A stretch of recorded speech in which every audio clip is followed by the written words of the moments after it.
박근혜 대통령이 중국 전승 70주년 기념식에 참석하기 위해서 오늘 중국을 방문합니다. 네, 첫 일정으로 시진핑 주석과 정상회담을 갖고 동북아 평화 안정 등을 심도 있게 논의할 것으로 보입니다. 윤석희 기자입니다.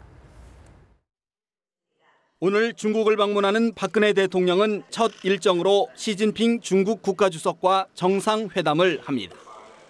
취임 후 6번째 정상회담으로 북핵 문제를 비롯한 동북아 평화 안정이 주요 의제가 될 것으로 보입니다. 역사적 시점과 의미에 부합하도록 한반도와 동북아의 평화 안정에 대한 의견을 나누는 소중한 계기가 될 전망입니다. 오후에는 리커창 중국 총리와도 만나 한중 자유무역 협정을 포함한 경제협력 확대 방안을 집중 논의할 예정입니다. 중국 전승 70주년 기념식은 다음 날인 3일 오전天安门 광장에서 열립니다. 박 대통령은 시진핑 주석, 푸틴 러시아 대통령 등과 함께天安门 성루에 올라 전승절 행사를 지켜볼 예정입니다. 과거 역사에 대한 올바른 인식과 평가를 바탕으로 동북아시아와 세계의 평화, 화합 및 협력을 촉진하는 의미 있는 계기가 되기를 기대합니다. 전승절 행사 참석 뒤에는 상하이로 이동해 4일 오전에 열리는 대한민국 임시정부 청사 재개관식에 참석합니다.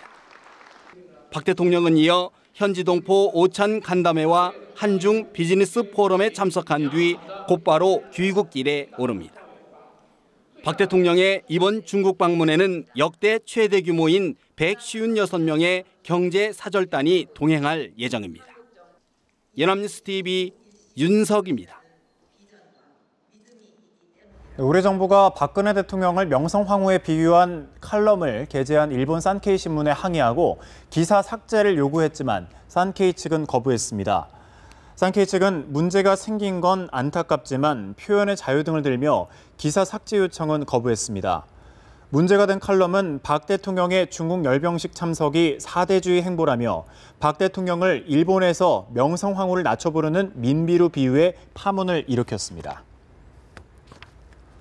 이렇게 우익 성향인 일본 산케이 신문이 박근혜 대통령의 중국 전승절 열병식 참석을 비판하는 칼럼에서 명성황후 시해 사건을 거론한 것을 두고 분개한 누리꾼들의 성토가 이어졌습니다. 네, 속내를 두고 여러 가지 해석도 나왔는데요. 김민혜 기자의 보도입니다.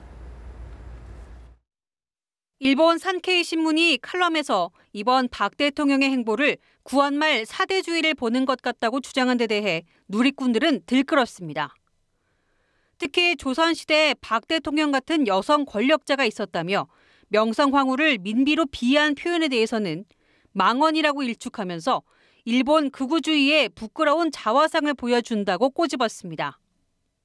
자신들이 살해한 국모를 다시 끄집어내 거론하는 것은 반성 없는 역사의 찌꺼기를 보는 것 같다거나 대통령에 대한 모독은 대한민국에 대한 모독이라며 강한 반감을 표했습니다.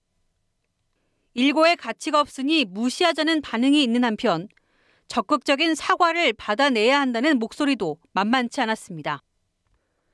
우리 외교 라인을 가동해 확실히 대응해야 한다고 지적했고 삭제 요청을 할 게 아니라 오히려 크게 광고를 하라는 누리꾼도 있었습니다.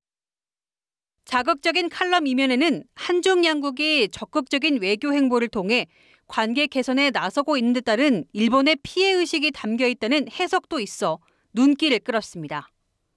연합뉴스 TV 김민혜입니다.